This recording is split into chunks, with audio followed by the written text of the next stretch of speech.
The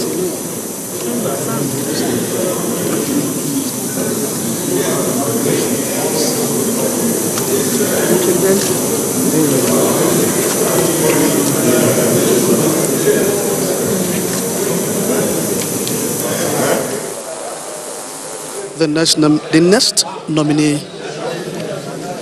for screening is Festus Keyamo, Senior Advocate of Nigeria.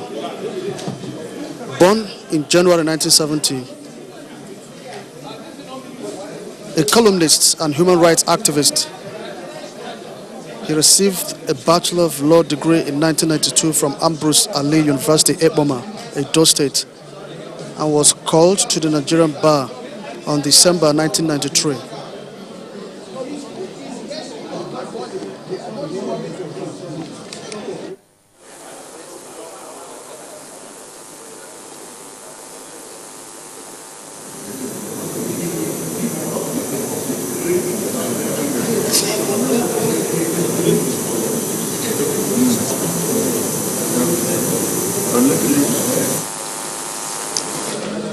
Festus Keyamo was also the spokesperson of the President Muhammadu Buhari Campaign Organization 2019.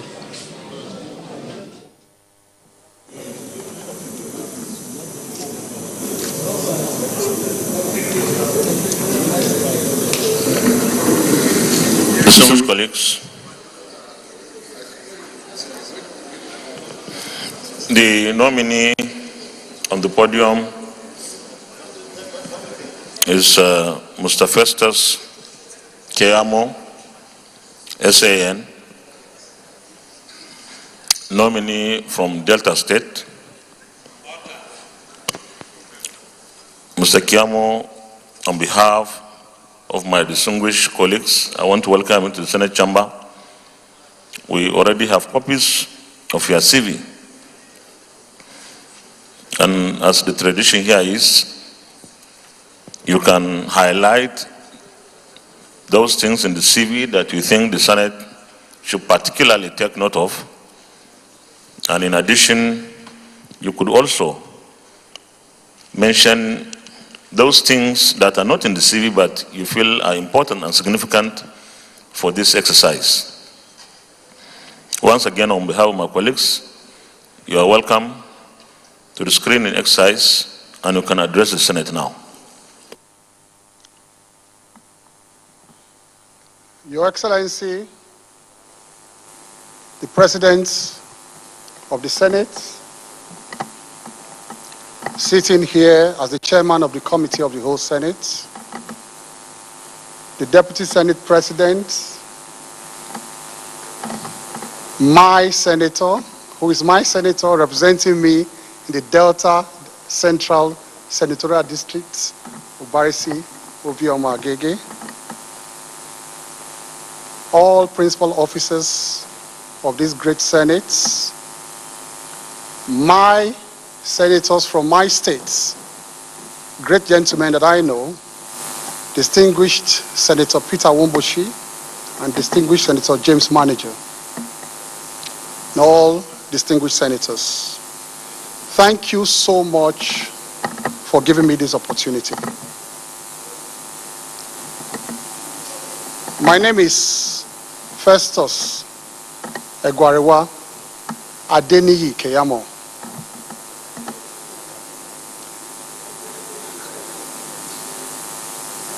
My father is from Delta State, and my mother is from Ogun State, so I have a pan-Nigerian view.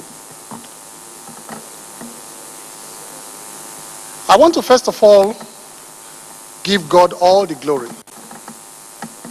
Give God all the adoration and all the praise for making it possible for me to stand before you here today. The fact that I'm standing before you here today, if I look at my antecedent and my past and my upbringing, can only be the work of God and not the work of man. And it is God using President Muhammadu Buhari as a pencil in his hands to make it possible for me to be here today. And I give God all the glory for that. Distinguished senators, the story of my life since I left university about 2.5 decades ago, and I was called to the bar, and I'm sure as you all know, has been one that has been totally dedicated to the crusade for social justice using the instrumentality of the law.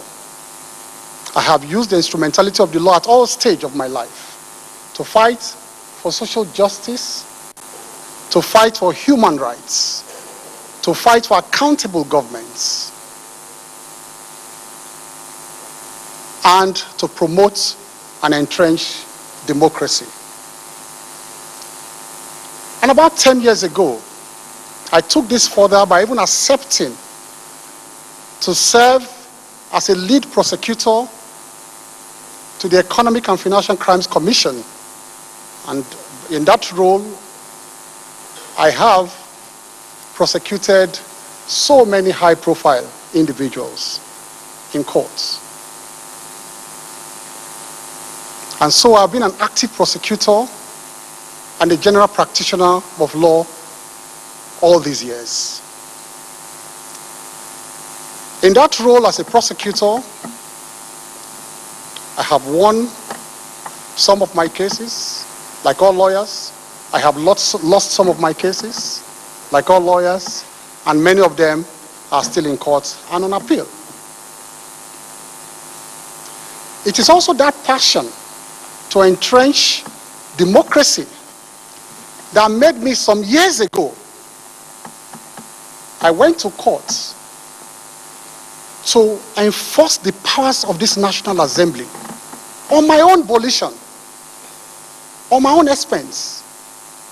I fought for this National Assembly in respect of the appointment of service chiefs, on my own. I continuously drew the attention of this Senate and the House of Representatives to their powers regarding the appointment of service chiefs, and the President needed the concurrence of this House. And when they didn't listen to me, I went to court. And in a landmark judgment, I won the case where the court said service chiefs must come and bow before this House before they can be appointed. And after that judgment, all the service chiefs were sacked, new service chiefs were appointed, and since that judgment, all service chiefs have been coming to the National Assembly to get their approval. That is the kind of passion I've had to fight, even for the National Assembly. The passion for human rights have also led me to defend across the country, irrespective of tribe and religion, students who have been detained illegally, civil rights activists, journalists, social crusaders across the country, free of charge. All of this free of charge. And I know many of them listening to me across the country can testify to this. And even though I don't believe in a separatist agenda in this country, I don't believe, but that passion for human rights have also led me to even defend separatist leaders. Apart from their vision, their crusade for separatism, I defended them in respect of their human rights alone. Separatist leaders for even, in respect of organizations like MASOB, like the Biafran Independent Movement, like the Niger Delta People's Volunteer Force, like the MOSOP, many of the separatists, and I got most of them out of detention, free of charge. That has been my passion for human rights, using the instrumentality of the law. And because of all of this, like you see my CV, it earned me the Global Award of Human Rights in 2007 by the United States Global Institute, a Global Leadership Council in Washington in 2017. I was conferred with the Global Human Rights Award. I've had the rare privilege to have been brought up and mentored by two of perhaps the strongest characters in this country. And I'm perhaps the only person who've had that privilege. Two of the strongest characters in terms of anti-corruption and human rights. And that is Chief Gani Fawemi, who brought me up, like you see my CV. And of course, President Muhammadu Buhari right now. I am the only person who enjoys that privilege. Two of the strongest characters in this country have mentored me.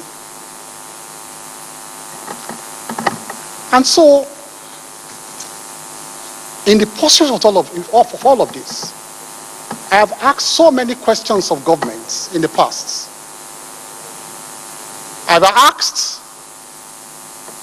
governments as to how our monies have been used or misused, how public monies have been spent or misspent, and how public monies have been appropriated or misappropriated. But I discovered that there's only so much you can do as a private individual. I discovered that. I didn't get answers. And then, it was then I took a conscious decision some years ago to be part of a political process that could get us into power. I took a conscious decision. Because that conscious decision I took was because I discovered that what you can scream, what you can be screaming on the outside for 10 years to achieve, because you are brimming with ideas, you are brimming with all kinds of solutions to our problems on the outside. And you can be screaming for 10 years. You can achieve that in 10 minutes when you are part of government and part of a political process. Because you see, it is a natural inclination of governments all over the world to see critics on the outside as enemies. So they take your views with a pinch of salt. They see opposition as, it's natural all over the world, as enemies. So I took that conscious decision to be part of a political process. And that was during the formation of the All Progressive Congress, the APC. And I joined the APC in Delta State. I was a foundation member of the APC in Delta State. The first major meeting held in Delta State involving the national leaders that came to Delta State, because we didn't have a government. Delta it's a PDP state, and we didn't have a government. That meeting was held in my house, in Efru, in my parlor.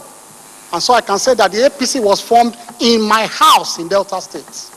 It's not a surprise I'm standing here today as a nominee of the APC from that state. It was formed in my house, the APC. And so I discovered that you can change your methodology in the fight for the rights of the people by being part of the process. You can change your methodology without changing your basic principles and your essence as a person. You can do that. And so that is why I decided to serve, to accept to serve. Despite all I have said and all my antecedents, I've decided to serve. I've decided to be part of the process. And with your kind permission, your kind consideration, if you do approve me, I want to be part of the process, and I think I have a lot to prove, and I want to make a change. Thank you so much for listening. Thank you so much. Distinguished Senator Michael Opeyemi Bamidele. Thank you, Mr. President, sitting in the chair. Mr. President, distinguished colleagues, I am Michael Opeyemi Bamidele, representing Ekiti Central Senatorial District. Our dear nominee, I begin by congratulating you as a Nigerian citizen, because you have a reputation that precedes you. And for those of us who are familiar with your antecedents, and for somebody like me who can describe himself, as a matter of fact, as a product of the same struggle with you, struggle of Nigerian students over the years, struggle of Nigerian youth, struggle of the civil society, and partly a creation of the Nigerian media. I am happy to be a part of this process. I have two questions for you. God, through the Senate and ultimately through Mr. President, granting you the opportunity to serve in the federal cabinet of the Federal Republic of Nigeria, the first thing that will stare you on the face is that being a public administrator is far so different from being an activist. In other words, Mr. Nominee, how would you be able to handle that delicate balancing, that the poor will continue to find their voice in you, the civil society, the less privileged, will continue to find their voice in you, and even the rich and wealthy will have to find their voice in you as a public servant? And suddenly it dawns on you that internally generated revenue trickles in a little at a time. And many of those things that we would have wished as a civil activists to be done as soon as yesterday cannot be done. So how will you balance the two? That you don't lose the administration of your admirers, and at the same time you are able to discharge the responsibilities bestowed on you as a public servant based on the realities of governance. And secondly, I would like you, again, in a nutshell, to tell this Senate, and of course Nigerians who I'm sure are also listening to you, your philosophy of life and how you believe this will be brought to bear to be a strong addition to the performing team of President Buhari. It's important that I hear you out on this. Mr. President, I thank you again for the opportunity. The DSP.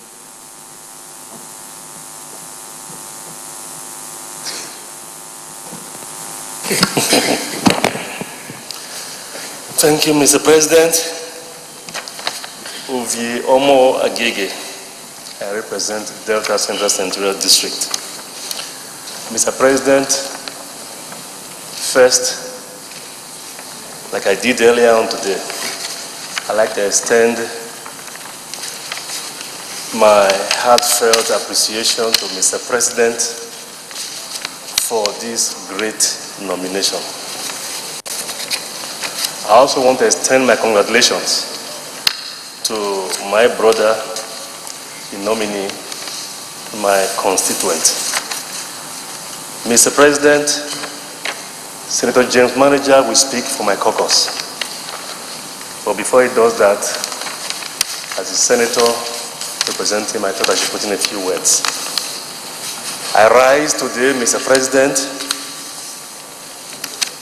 as the first defense witness to corroborate everything he has told the Senate today. Mr. President, this is one nomination that will add value to the Federal Executive Council headed by Mr. President. Mr. President, I know Festus Keyamo. He's a very decent man. He is a great ambassador of my people, the Yoruba nation, that I have the privilege to represent here. He is also a great ambassador for my state. Mr. President, in his practice of law, he has left his imprints, footprints in the sands of time. There's no area of the law where you will not see Keyamo's landmark contributions. Yes. But having said that, Mr. President, I just have a couple of questions for him. Or do I call them concerns, for want of a better expression?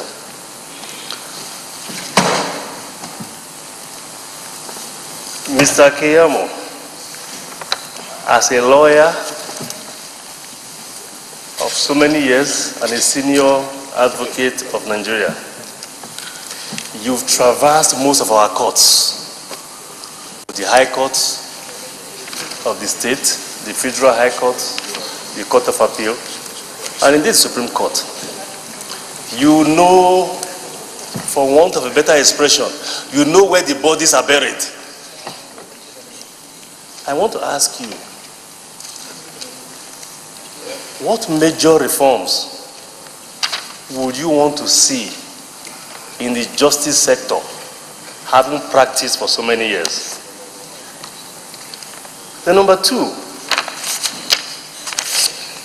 we've had so many issues, so many concerns expressed by well-meaning Nigerians about the saturation of the ballot paper with so many political parties, mushroom political parties that ordinarily should not even exist.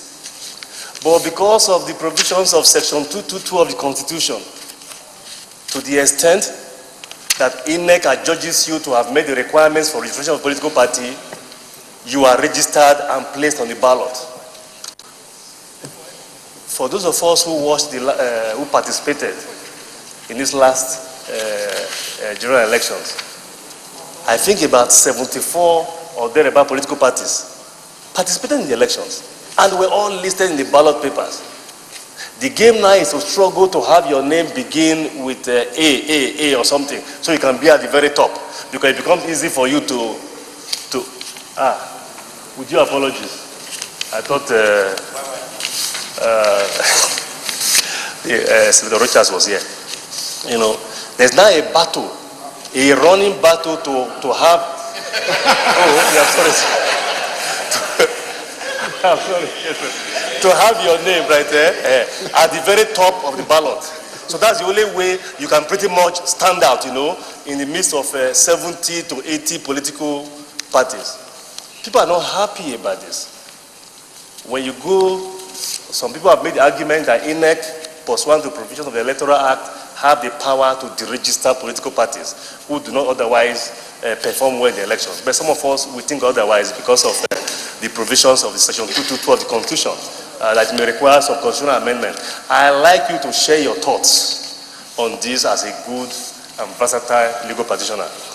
With this, Mr. President and my colleagues, I'm not going to say you should take a bow and go. I won't do that. It's a good product.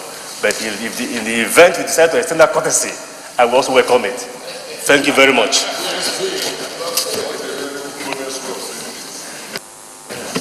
Senator Ama Michael Nachi, then the Senate Minority Leader, and Senator Dino Melai.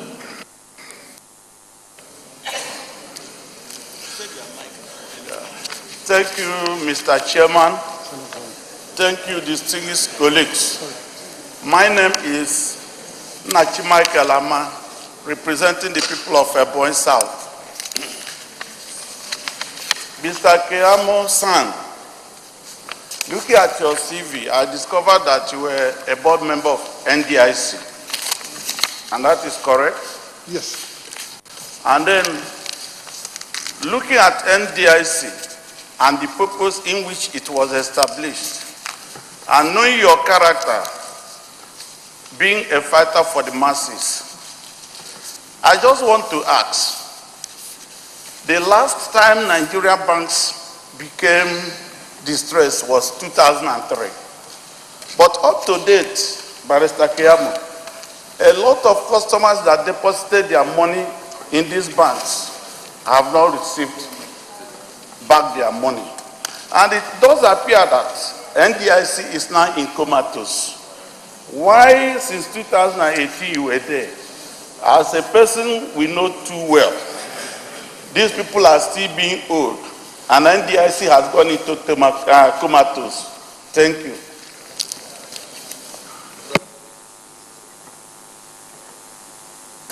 Thank you, Mr. President, sitting as the chair. My good friend, Festus Keyamo, he knows this, my friend. We have done some battles together. And I'm very, very reassured by the words of the Deputy Senate President that says that you're a good product and we can ask you any question, which means that you know the law inside out. The Constitution, in the 5th schedule, section 11, defines the duties of the code of conduct of public officers. Yet, Yet, there is a committee going around usurping the functions of the Code of Conduct Bureau called the Oblak Committee, the Presidential Committee on Asset Recovery. Tell us and tell Nigerians, as a promoter and a defender of the law that you have said, why you have not defended all these people that have been illegally asked by a committee to come and give asset accounts or whatever to them, because that committee is not in this constitution. And I know you will do justice to this. Senator Dino Malai. Mr. President, my very respected colleagues, Dino Melaye, Kogi West. I want to start by congratulating my buddy and friend, Festus Keyamo, and our relationship actually dates some years back, not recent. I just want to start by saluting your intellectual sagacity. And from your CV, you've practiced law in and out. And this practice has been so recognized by awarding you the highest title any lawyer can earn in this country, the senior advocate of Nigeria. And you have been a prosecutor with the EFCC for so many years. So I want to quote section 174 of the Constitution and then ask my question in that regard. Section 150 talks about who is qualified to be the Attorney General of the Federation and the Minister of Justice. Section 174, with the permission of the chair, I read. 174 says the Attorney General of the Federation shall have powers to any person, to bring any person, before the court of law in Nigeria or other than a court-martial in respect of offenses created by or under the Act of this National Assembly, to take over and continue any such criminal proceedings that may have been instituted by any other authority, persons, and to discontinue at any stage before judgment is delivered by any such criminal proceeding instituted undertaken by him or any other person. That is what we call the power of nolli prosecute. But that power, Mr. President or Mr. Chairman, and my respected colleagues, can only be exercised conditionally. So the Constitution in 2 gave those conditions that must be met before those powers can be exercised. And it does. The power conferred upon the Attorney General of the Federation under subsection 1 of this section may be exercised by him in person or through officers of his department. In exercising his powers under this section, the Attorney General of the Federation shall have regard to 3 things. 1, public interest. 2, the interest of justice. And 3, the need to prevent abuse of legal process. I want to ask you, as a qualified lawyer and a man who is even qualified for the office of the Attorney General of the Federation, but I venture the President send you to the Ministry of Justice with all your area of experiences. Do you think in the last 4 years, the powers of the Attorney General to grant nolli prosecute have met these 3 conditions? 1, that of public interest. 2, the interest of justice. And 3, the need to prevent abuse of legal process.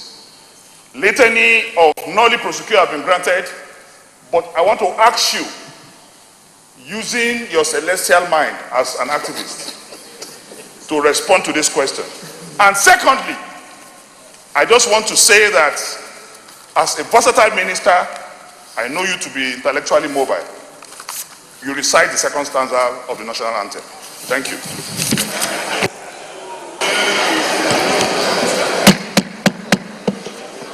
That is not a question.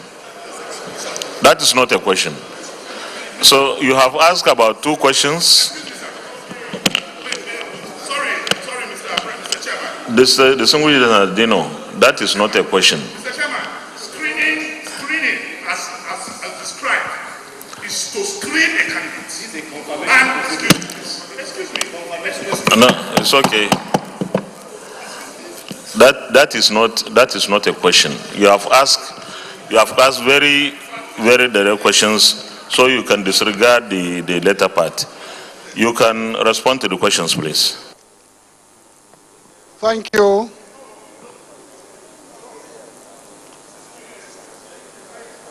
Thank you, the President of the Senate. Let me start with, because of the constraint of time perhaps that we'll run into, let me start with the question asked by distinguished Senator Ovie Omoagege. The first question was the major reforms that I would like to see in the justice sector. We all agree that our justice sector has been beset by so many problems. And so I think we don't doubt that at all. But then let me say that I'll be prepared to serve in any capacity that the President wants me to serve. But if I'm AGF, I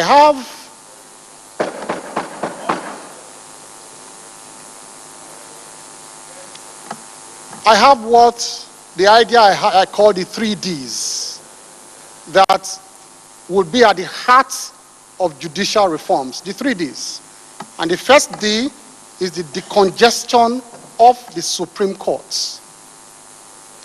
The second one would be the decongestion of the prisons. And the third one would be the decongestion of court lists in courts across the country. And that is, of course, linked directly to speedy trials. Now, as to the decongestion of the Supreme Court, I would not occupy the office of AGF for 4 years without unbundling the Supreme Court. That would be my first task, to unbundle the Supreme Court. Our Supreme Court is the busiest Supreme Court in the world. And it's just not acceptable. The kinds of cases that go up to our Supreme Court are scandalous. Interlocutory appeals. Appeals dealing with, frivolous matters. And I think this country is big enough now to have 6 regional Supreme Courts where appeals coming from those regions would end there in land matters, contract matters, marriage, and all of that. I mean, as the Supreme Court is designed today, you won't believe, distinguished senators, that a case of assault, I slap you, you slap me, will go up to the Supreme Court and be lining up with constitutional matters and political matters to be heard. That is scandalous. And that is why today, the cases at the Supreme Court are pending there for the last 10 to 15 years. Justice delayed is justice denied. The diary of the Supreme Court I speak with you now is filled up to 2022. You cannot get a date at the Supreme Court now till 2022. Yes, now, except political cases. And the political cases are compounding the issues again. So, I don't know why it has not been possible to simply establish regional Supreme Courts. And so the Supreme Court in Abuja would only entertain constitutional matters, political matters, and election disputes. Matters that have to do with the interpretation of the Constitution, because at that point you need the Central Supreme Court to guide the entire Supreme Court across the country. And even at that point, In matters of constitutional interpretation, distinguished senators, it is scandalous also for a Supreme Court that has 21 justices, for 7 of them to sit to bind others, because the Supreme Court, by the principles of stare decisis, is bound by its own decisions. So if you have a constitutional matter going to the Supreme Court now, 7 justices sit, 4 can overrule 3. So you have 4 justices giving their opinion on a very serious matter, binding 17 others who have no opportunity to contribute to that judgment. And tomorrow, if those 17 others come, or part of those 17 others, and they want to determine that same matter, they will be bound by that decision, even if they have a separate view about it. It's scandalous. So there's something wrong about that system. In constitutional matters, I would press for constitutional amendment to make all the 21 justices sit, because that's our ground norm. The constitution is our ground norm. So 4 people cannot determine our ground norm, where 21 are there. And then we're all bound by that. These are things that are wrong with our Supreme Court. So I will make a holistic unbundling of the Supreme Court and complete restructuring of the Supreme Court. Again, they have very scandalous applications. You see, there are things we borrowed from Britain that are still bogging us down in terms of delay of cases. For example, the provision in the Constitution of leave to appeal. It is there in the Constitution that you must seek leave to appeal in certain matters. Over time, leave has been granted as a matter of course. But for you, before you appeal a matter where you have judgment against you, instead of you just having the right to appeal directly, you will first file a motion for leave to appeal. That motion for leave to appeal is pending for 5 years. For you to just seek a permission to appeal. I mean, why? Why do we still allow these antiquarian laws in our Constitution? And these are things borrowed from Britain. It's only in exceptional cases they deny you leave to appeal now. Remove all provisions regarding leave to appeal. Let everybody have a right to appeal. Except, of course, the time to appeal, you can seek for extension of time. There should be time limit. But leave to appeal is antiquarian. Remove it from the Constitution. Everybody should appeal as a matter of right.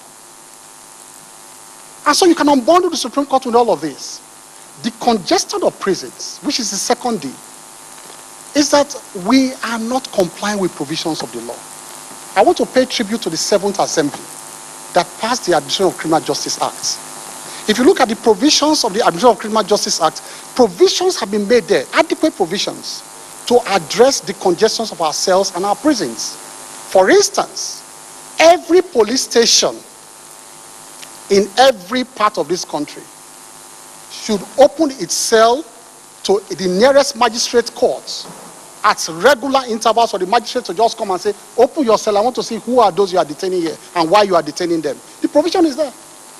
The DPOs are supposed to make returns to the magistrates to say, look, we have arrested this person, we are detaining them for this reason, and all and all. They are not complying with those provisions right now. Nobody's complying with those provisions. There are adequate provisions there. But the Administration of Criminal Justice Act is only applicable to federal courts because it's the National Assembly that passed it. Federal courts in Abuja and all of that. Now, it's only a few states that have adopted the Administration of Criminal Justice Act. I think Kogi and some other states. 1 or 2 other states. Now, for states that have not adopted the Administration of Criminal Justice Act, the scandalous situation we see now is that a person is arrested on a frivolous charge, arraigned in court on a supposedly capital offense. Once the magistrate court says murder, armed robbery, even without a proof of evidence attached, they just say remand. We must amend the law and encourage state governments across the country to amend their criminal procedure acts or codes to ensure that at the point the magistrate is entertaining the charge against those accused persons, instead of sending them to remand, the magistrate should have powers to call for proof of evidence at that stage. Don't tell me that you want to take the fight to DPP for advice. I want to see whether you have proof of evidence. If you don't have proof of evidence, even if I see murder, I will release him on bail. If I don't see any proof of evidence attached. Because, with apologies to the police, they arrest people on the road. And because you don't have 5,000 for bail, the next day they just type armed robbery and take you to court and remand. And the person starts a journey of 6 years in the prison without bail. That file will be sent to DPP maybe 2 years later. The person is still waiting.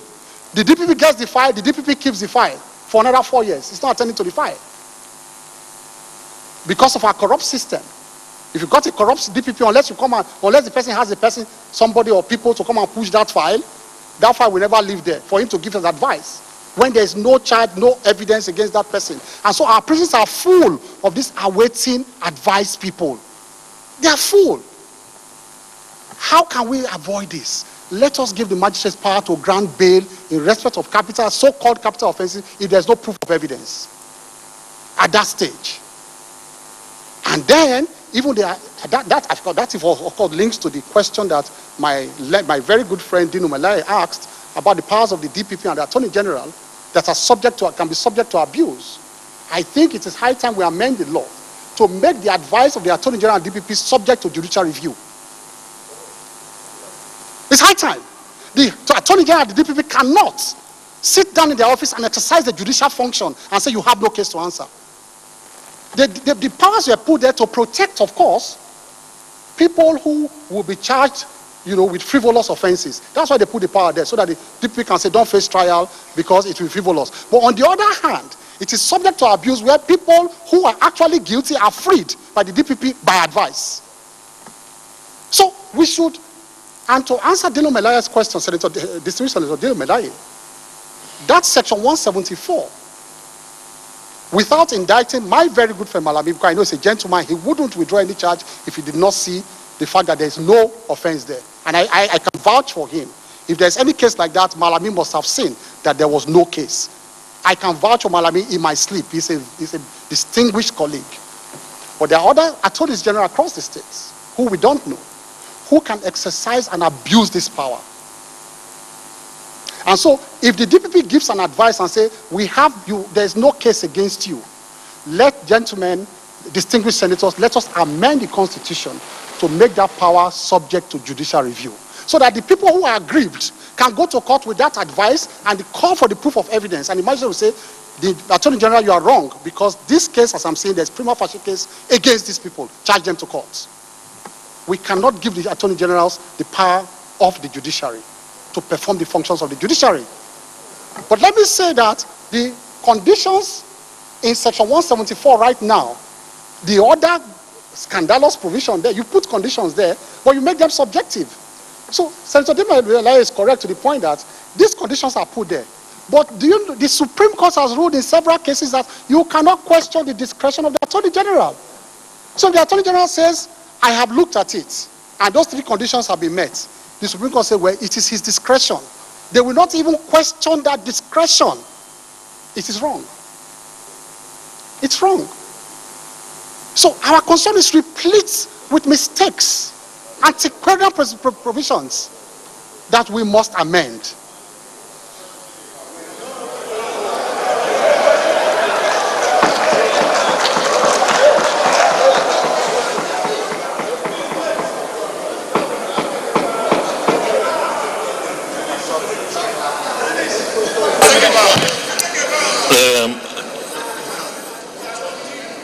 Chief Keyamo, please respond to all the questions they raised, and then we call on Senator James Manager to make his comments or ask his questions finally. Just quickly, so I don't exhaust the time. As to the restriction of political parties in the country, my humble view is that we must strike a balance between opening up the political space, which a democracy allows. We must open up the political space to everybody. Strike a balance between that and, of course, ensuring that frivolous parties do not put pressure on the public purse. I was the collation agent for Mr. President at the last election. And by the time they gave us the result sheet, it was like a big wrapper. Like the 74 parties, 74 candidates. Some of them did not even have up to 1,000 votes. Some of them had no votes at all in both parts of the country. So how do we allow, and then INEC has to now print ballot papers to accommodate them, the ballot paper, and then that's pressure on the public purse. How do we address this? Distinguished senators, I think we can strike a balance by saying, for new parties to be registered, you must show capacity at some small level first, before you now come and contest for presidency. Register political parties, fine, but you cannot run for president or senate until you go and run for local government election first. Until you win a senator, a councillorship seat, you can reduce it to even one councillorship seat. Until you win a councillorship seat, you cannot run for governorship. Until you win one governorship, you cannot run for senate, and on like that. And so you graduate. They show capacity to begin to graduate. They show capacity at that level. We can strike a balance by passing this kind of laws to ensure that we all participate in the political process, but we also do not allow all kinds of people to put pressure on the public purse. Now, the questions are also so many. Distinguished Senator Okpeyemi Bamidele, my senior in the struggle, my leader and senior, my leader, political leader and leader in the struggle also, asked the question as how I will handle activism and governance. I think people don't realize that governance is activism. It's just that because over the years, people have seen politicians as corrupt, as inept, and all that. It's wrong. We have distinguished senators here who are fighting for the rights of their people. They cannot fight for the rights of their people without being here. And I said before that there's only so much you can do as a private person. Being here, distinguished senators, you know what you are doing. You are fighting for consumer protection, you are passing laws on consumer protection, you are passing laws regarding the rights of the people and how to give them succor. That is activism. Activism is not, I mean, we have great activists here as senators. I mean, that is the truth. Activism is not when you just buy one Android phone and begin to abuse everybody every day. That's not activism. Or activism is not when you begin to burn down vehicles and march. That's not activism. Activism is how to bring, you say you are an activist and you are burning the cars of innocent people on the road. How are you bringing succor to them? Are those cars belonging to the president that you want to quarrel against? That's stupidity. I apologize. The greatest activists are those in governance, and the greatest activists are people in the legislature in governance.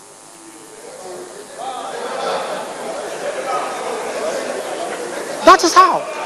Mr. President, 2 more minutes, 2 more minutes.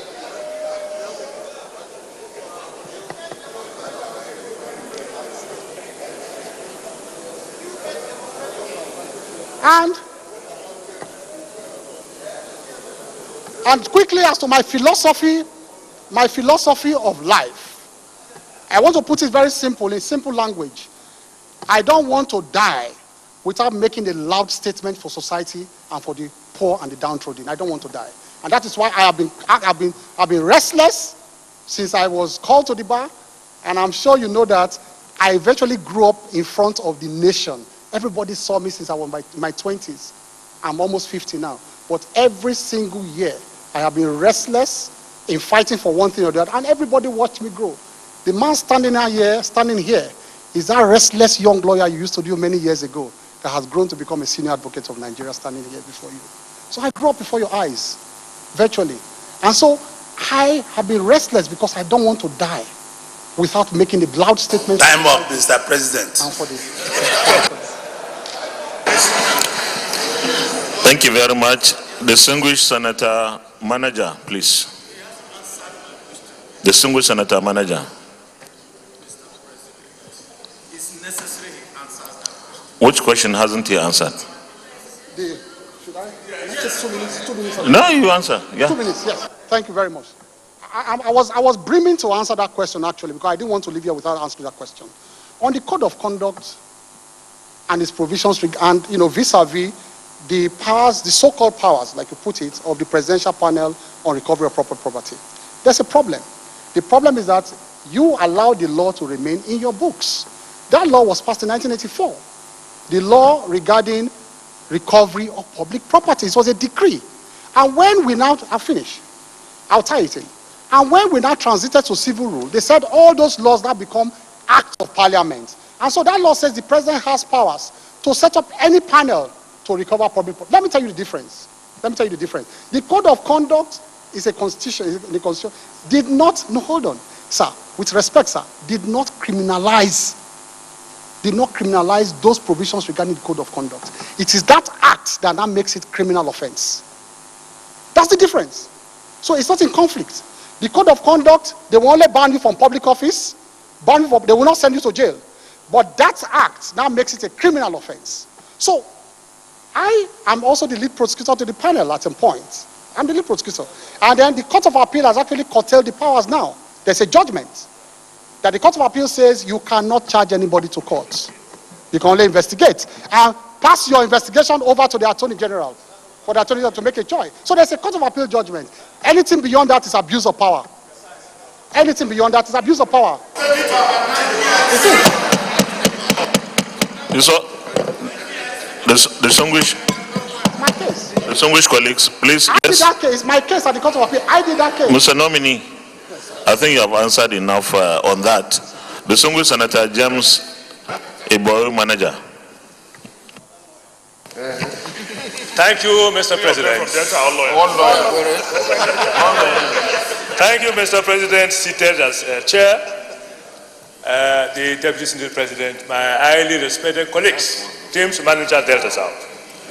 Mr. President, you can see how excited I am. Yes. You have a good product. Really? Of course, I am. For obvious reasons. Good product. And you know the reasons why. And see, you see me bouncing. Because that is what Delta is all about. The manager of the Mr. President, the irrepressible Festus Keyamo, Lenin sick, I said it all. And he has given good account of his personality, of what he stands for, and of course for what he represents. Mr. President, my highly respected colleagues, the Delta Caucus, of course led by the able Deputy Senate President, he has mandated me to speak on behalf of the caucus. The Deputy Senate President, Ovie Omangeke, distinguished senator, the senator representing Delta North, another lawyer. All the three senators from Delta State are lawyers and also very senior at the bar. Mr. President, we have come to the agreement and we speak for the entire Delta State. And between yesterday and today, we have consulted very widely. And the entire Delta State is behind this nominee. Mr. President, my highly respected colleagues, he has told us about who he is. He has used the instrumentality of the law to fight for social justice. He has used the jurisprudence of the law to ask questions about the law as it is and the law as it ought to be. Mr. President, he has said it all. And of course, Mr. President, Festus Keyamo is from Delta State, a proud constituent of the Deputy Senate President. And of course, this is very significant. Delta and Ogun. Delta and Ogun State.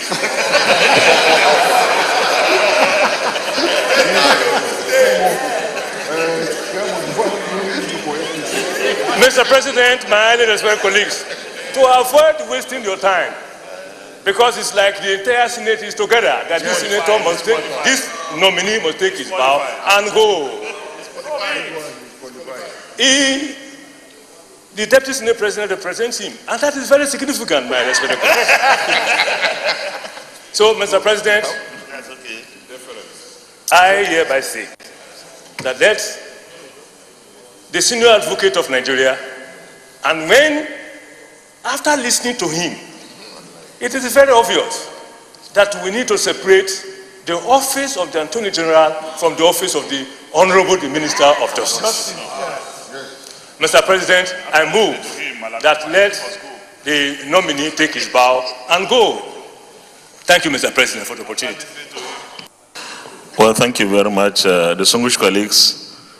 I can see Delta is in contention with Oyo. No. What I'm saying, the joke is Oyo State yesterday, the caucus presented their nominee and they started by asking him questions themselves.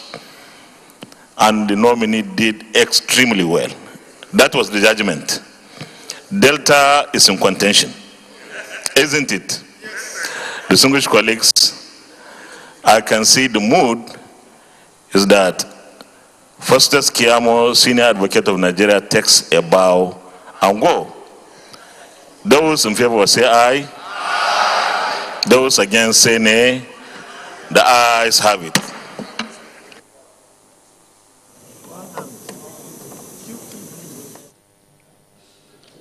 Festus Keyamo, Senior Advocate of Nigeria, the latest ministerial nominee to be screened by the Senate. Well, the lawyer and the human rights activist said if assigned to the Minister of Justice, he will apply what he calls his 3 Ds. That is, decongest the Supreme Court, decongest the courts, and decongest the prisons. Well, he explained that he will carry out a holistic restructuring of the Supreme Court by unbundling it and creating a system of regional Supreme Courts across the country. He said by decongesting the prisons, he called for the amendment of Criminal Procedure Act. He also said that the powers of the Attorney General of the Federation and Director of Public Prosecution should be subjected to judicial review. Well, on the issue of restriction of proliferation of political parties, he said INEC should ensure that frivolous political parties should not be meant to put financial pressure on public polls. In fact, he suggested that new parties should first contest at local levels first and prove their capacity before graduating to national politics.